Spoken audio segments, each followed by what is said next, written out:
প্রিয় চাকরি প্রত্যাশী ভাই ও বোনেরা, আসসালামু আলাইকুম। আশা করি সকলে ভালো আছেন। গণিত ক্লাসে সকলকে স্বাগতম। আপনাদের সাথে আছি আমি Mohammad Touhidur Rahman, senior teacher, BCS roadmap, Jessore. আপনারা যারা নিয়মিত আমার ভিডিওটা দেখেন তারা কাইন্ডলি ভিডিওটা লাইক, কমেন্ট ও শেয়ার করবেন। আমাদের আজকের পড়ার বিষয় ত্রিভুজ। আজ আমরা জানব ত্রিভুজ কি, ত্রিভুজ সম্পর্কিত কি কি তথ্য পরীক্ষায় আসতে পারে। ত্রিভুজ সংক্রান্ত ক্লাসের পার্ট 1-এ আজ আমরা ত্রিভুজের কিছু মৌলিক বিষয় নিয়ে আলোচনা করব ইনশাআল্লাহ। সকলে সাথে থাকবেন। প্রথমে আমরা যে বিষয়টা জানব সেটা হচ্ছে ত্রিভুজ কাকে বলে বা ত্রিভুজ কি। ত্রিভুজ বলতে একটা জায়গাকে বোঝায় বা একটা ক্ষেত্রকে বোঝায়। সেই ক্ষেত্রটা অবশ্যই হতে হবে তিনটা বাহু দ্বারা আবদ্ধ একটা ক্ষেত্র। তিনটা বাহুর ভিতরের অংশ যেটা একটা আরেকটার সাথে যুক্ত থাকবে। তিনটা বাহু বা তিনটা রেখাংশ দ্বারা আবদ্ধ একটা ক্ষেত্রকে ত্রিভুজ বলে। যেমন আমি যদি একটু ত্রিভুজ আঁকার চেষ্টা করি, এই যে একটা বাহু, এখানে আরেকটা বাহু দিলাম, এখানে আরেকটা বাহু দিলাম, এর মাঝের যে অংশ এটাকে বলা হয় ত্রিভুজ। একটা ত্রিভুজে তিনটা কোণ থাকবে, তিনটা বাহু থাকবে। ত্রিভুজের ক্ষেত্রে কিছু শর্ত অবশ্যই মেনে চলে। সেটা হচ্ছে ত্রিভুজের যে তিনটা কোণ থাকবে সেই তিনটা কোণের যোগফল, অর্থাৎ তিনটা কোণের মান যোগ করলে 100% 180 ডিগ্রি হবে। এই 180 ডিগ্রি এর চাইতে 1 ডিগ্রি কমও হবে না, 1 ডিগ্রি বেশিও হবে না। যত ত্রিভুজ আছে, যত প্রকারের ত্রিভুজ আছে, সকল প্রকারের ত্রিভুজে তিন কোণের সমষ্টি 180 ডিগ্রি হবে। ত্রিভুজের ক্ষেত্রে আরও একটা গুরুত্বপূর্ণ বিষয় আছে, সেটা হলো ত্রিভুজের তিনটা বাহুর দৈর্ঘ্য।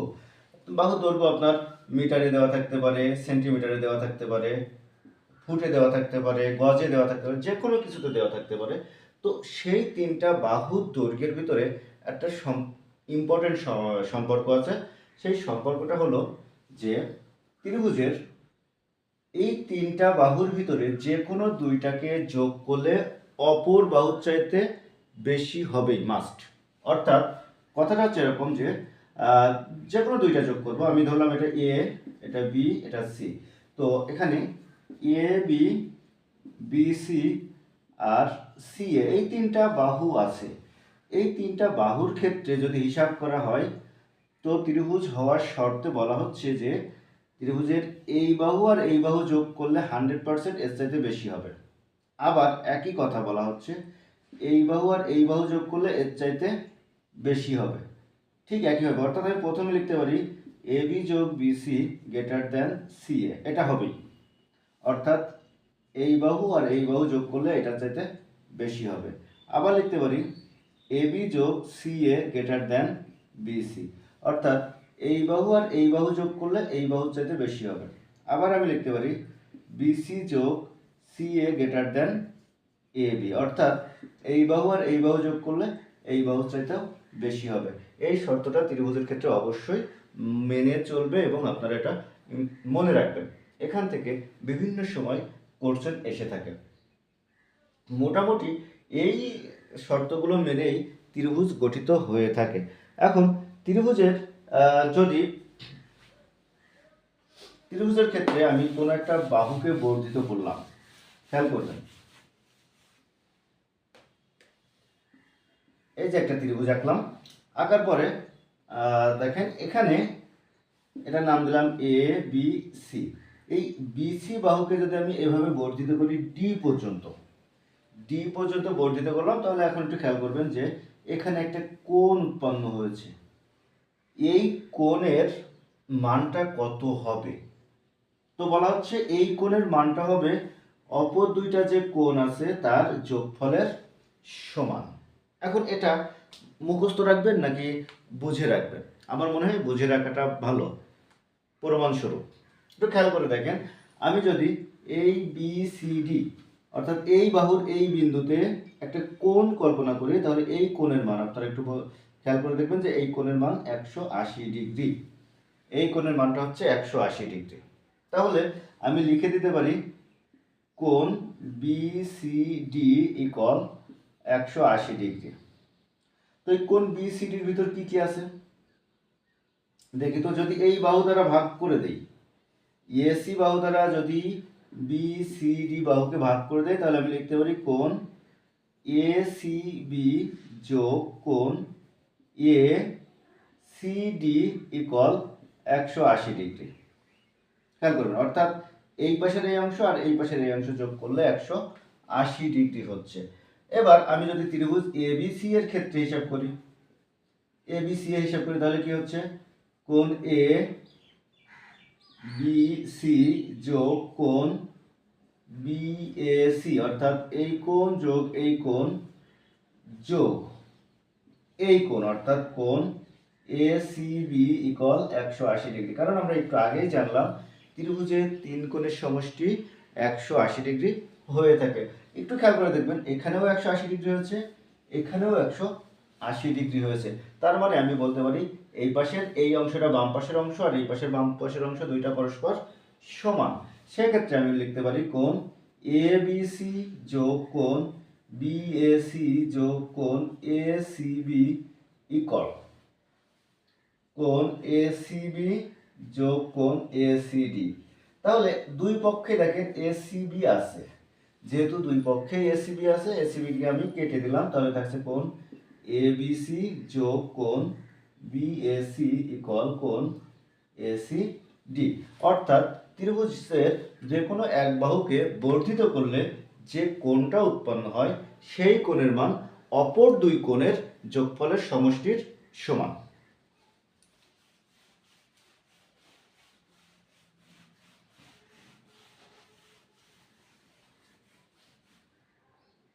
এখন আমরা ত্রিভুজ সংক্রান্ত কয়েকটা প্রশ্ন সলভ করব ইনশাআল্লাহ।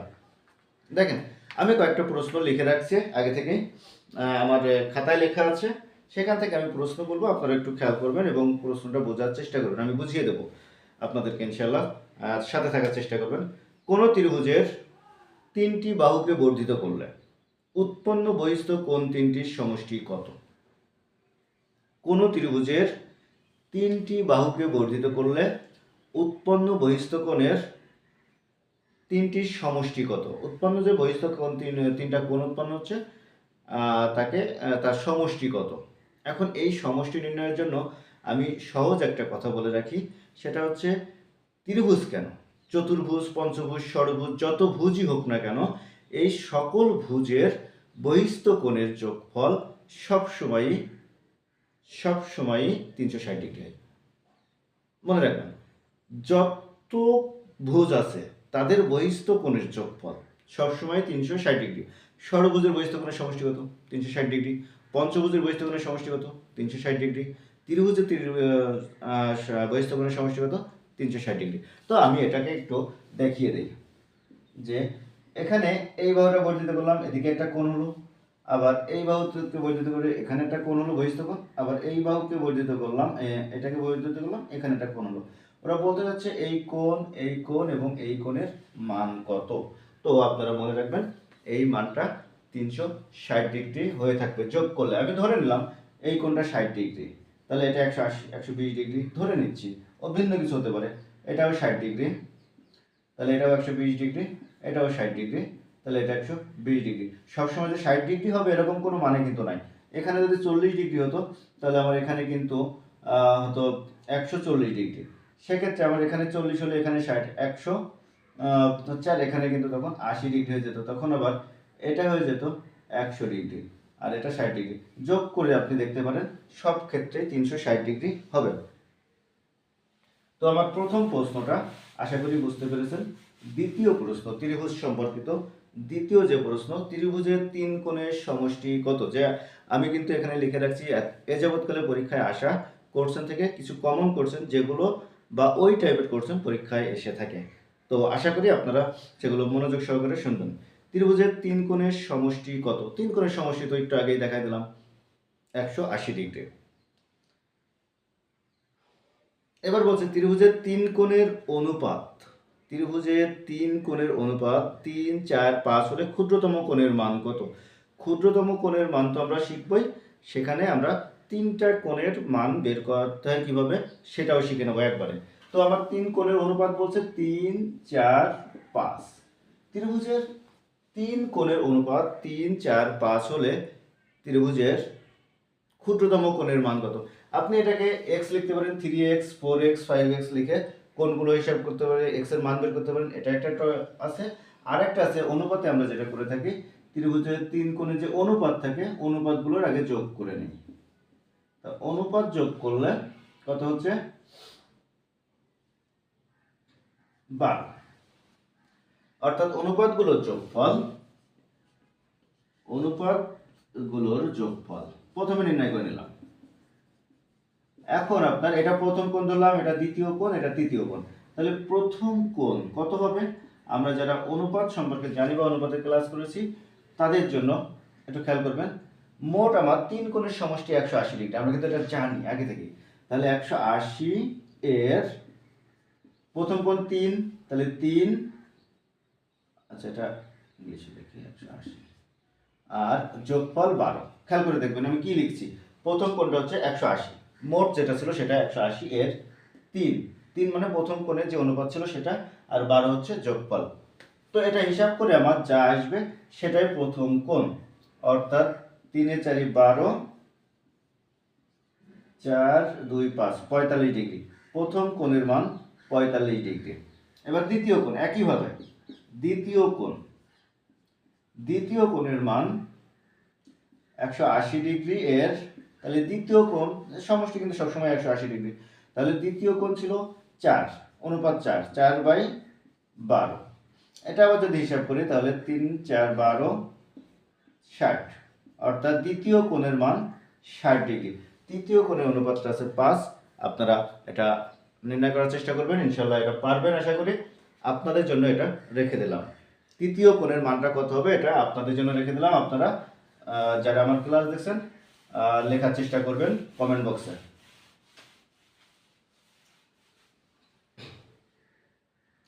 আমাদের এর পরের প্রশ্ন, ত্রিভুজের 3 বাহুর দৈর্ঘ্য মিটারে দেওয়া হলো, কোন ক্ষেত্রে ত্রিভুজ অঙ্কন করা সম্ভব নয়?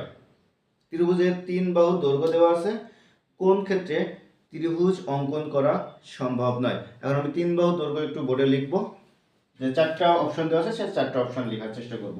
Option number 1 6, 7, 11, option number 2 3, 8, 8, option number 3 14, 12, 28, option number 4 20, 8, 13। আমি একটু আগেই আজকেই বলেছি যে একটা ত্রিভুজের 3টা বাহুর ক্ষেত্রে যে শর্তটা মেনে চলে সেটা হচ্ছে 2 বাহুর যোগফল অপর বাহুর চাইতে বেশি হতে হবে। তো 2 বাহুর যোগফল বলতে এই 2 বাহুর যোগফল এটা চাইতে বেশি হবে, এই 2 বাহুর যোগফল এটা চাইতে বেশি হবে, আবার এই 2 বাহুর যোগফল এটা চাইতে বেশি হবে, দেখিয়ে দিছিলাম। তো আমরা সেই হিসাব করলে যেটা দেখছি যে এই দুইটা যোগ করলে হয় 13, 6 আর 7 13। তাহলে 6 আর 7 13 হচ্ছে 11 চাইতে অবশ্যই বেশি। আবার এই দুইটা যোগ করলে হয় 18, 7 আর 11 18, 18 যোগ করলে 6 এর চাইতে বেশি। আবার 11 আর 6 যোগ করলে হয় 17, যা 7 এর চাইতে বেশি। তার মানে এটা অবশ্যই ত্রিভুজ হচ্ছে। তাহলে ত্রিভুজ সম্ভব নয় বলেছে, তাহলে এটা অবশ্যই ত্রিভুজ হচ্ছে। আবার দ্বিতীয় যে অপশনটা আছে সেটাই যদি আমি এই দুইটা যোগ করি তাহলে হচ্ছে 11, 11 অবশ্যই 8 এর চাইতে বেশি। আবার এই দুইটা যোগ করলে 16, 3 এর চাইতে বেশি। এই দুইটা যোগ করলে 11, সেটাও 8 এর চাইতে বেশি, অর্থাৎ এটাও ত্রিভুজ হচ্ছে। এবার দেখি এটাই 14 আর 12 যোগ করলে 26, যা 28 এর চাইতে ছোট। তার মানে এটা দ্বারা ত্রিভুজ সম্ভব না। প্রথমটা মানে এই 3 নম্বর অপশনে প্রথমটা যোগ করে পাওয়া গেছে যে এটা দ্বারা ত্রিভুজ সম্ভব না। এটা দ্বারাও ত্রিভুজ সম্ভব হবে, আমরা একটু যোগ করে দেখি। 20 আর 8 যোগ করলে হয় 28, যা 13 এর চাইতে বেশি। 13 আর 8 যোগ করলে হয় 21, যা 20 এর চাইতে বেশি। 20 আর 13 যোগ করলে 33, যা 8 এর চাইতে বেশি। অর্থাৎ এটা দ্বারাও ত্রিভুজ সম্ভব, শুধুমাত্র 3 নম্বর অপশন দ্বারা ত্রিভুজ সম্ভব নয়। আশা করি আপনারা এভাবে নির্ণয় করে নেবেন যে কোনটা দ্বারা ত্রিভুজ সম্ভব অথবা কোনটা দ্বারা ত্রিভুজ সম্ভব নয়। এরপরে বলছে ত্রিভুজের বৃহত্তম বাহু সংলগ্ন কোণদ্বয় কি হবে? ত্রিভুজের বৃহত্তম বাহু। আচ্ছা, এটা আমরা সমকোণী ত্রিভুজ দেখলে বেশি বুঝতে পারবো। এই যে এটা বৃহত্তম বাহু, এই বাহু সংলগ্ন যে দুইটা কোণ আছে, এখানে একটা কোণ আছে, এটা এখানে একটা কোণ আছে। তো এটা যদি 90 ডিগ্রি হয়ে থাকে তাহলে অবশ্যই এই কোণটা আর এই কোণটা দুটা যোগ করলে হবে 90 ডিগ্রি। তার মানে এটা 1 ডিগ্রি হলে এটা 89 ডিগ্রি, এটা সূক্ষ্মকোণ। আমরা যখন সূক্ষ্মকোণ নিয়ে ত্রিভুজ বা সমকোণী ত্রিভুজ করবো তখন এটা ইনশাআল্লাহ ভালোভাবে আরো বুঝে নেওয়ার চেষ্টা করব। তাহলে ত্রিভুজের বৃহত্তম বাহু সংলগ্ন যে দুইটা কোণ আছে তাদের সেই দুইটা কোণ হবে অবশ্যই সূক্ষ্মকোণ। আমার পরের প্রশ্ন একটু মনোযোগ সহকারে দেখবেন। 41তম বিসিএস এই প্রশ্নটা আসছিল। এবিসি একটা ত্রিভুজ। আচ্ছা, এবিসি একটা ত্রিভুজ, যে ত্রিভুজের কোণ এ সমান 40 ডিগ্রি। ত্রিভুজ এবিসি, যে ত্রিভুজের আমি এটাকে এ ধরলাম, এটাকে বি ধরলাম, এটাকে সি ধরলাম। তো কোণ এ সমান 40 ডিগ্রি বলে দিয়েছে। আর কি বলেছে?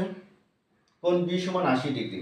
এই কোণটার মান দিয়েছে 80 ডিগ্রি। আমার অঙ্কটা ওই 80 ডিগ্রির মতো হয়নি, আপনারা একটু ঠিক করে এঁকে নেবেন। তবে আমি ধরে নিচ্ছি যে প্রশ্নে যেহেতু বলা আছে 80 ডিগ্রি, 80 ডিগ্রি। কোণ সি এর সমদ্বিখণ্ড, অর্থাৎ এই কোণকে অর্ধেক করে সমদ্বিখণ্ড ডি বিন্দুতে এ বি বাহুকে ডি বিন্দুতে ছেদ করে, এ বি বাহুকে ডি বিন্দুতে ছেদ করে। তাহলে কোণ এ সি ডি এ, কোণ সি ডি এ এই কোণের মান কত সেটা বের করতে হবে। এই কোণের মান কত সেটা বের করতে হবে। একটু খেয়াল করে দেখবেন, আমার যদি এবিসি ত্রিভুজ হয়, এবিসি ত্রিভুজে একটা 40 ডিগ্রি আর একটা 80 ডিগ্রি দেওয়া আছে, অর্থাৎ দুইটা যোগ করলে কত হচ্ছে 40 আর 20, 40 আর 80, তাহলে 120 ডিগ্রি, 120 ডিগ্রি হচ্ছে। তাহলে আবার তিন কোণের সমষ্টি 180 ডিগ্রি। এবিসি ত্রিভুজে তিন কোণের সমষ্টি যদি 180 ডিগ্রি হয় তাহলে কোণ সি সমান 100%, 180 ডিগ্রি থেকে 120 ডিগ্রি বিয়োগ করলে 60 ডিগ্রি। তাহলে কোণ সি সমান 60 ডিগ্রি। এখন এখানে যেহেতু কোণ সি সমান 60 ডিগ্রি দেওয়া আছে, আবার বলছে সিডি, এই যে ডি বিন্দুতে মিলিত হয়েছে, এটা হচ্ছে কোণ সি এর সমদ্বিখণ্ডক, অর্থাৎ কোণ সি কে দুই ভাগে ভাগ করছে, অর্থাৎ এই পাশে অর্ধেক চলে গেছে, এই পাশে বাকি অর্ধেক। তো 60 এর অর্ধেক করলে কত হয়?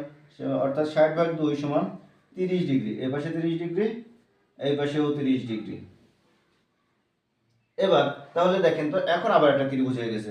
ত্রিভুজ এ সি ডি একটা ত্রিভুজ হয়েছে, যে ত্রিভুজে কোণ এ সমান 80 ডিগ্রি আর কোণ এ সি ডি সমান 30 ডিগ্রি। কোণ এ সমান 40 ডিগ্রি, কোণ এ সি ডি সমান 30 ডিগ্রি। তার মানে এই দুইটা যোগ করলে হচ্ছে 70 ডিগ্রি। তাহলে এই কোণটা কত হবে? 180 থেকে, প্রত্যেক ত্রিভুজের ক্ষেত্রে তিন কোণের সমষ্টি 180। তার মানে এই তিনটা যোগ করলে যেহেতু 180 ডিগ্রি, সেখান থেকে 70 বিয়োগ করলে ওই কোণটা হবে 110 ডিগ্রি। আশা করি বুঝতে পেরেছেন।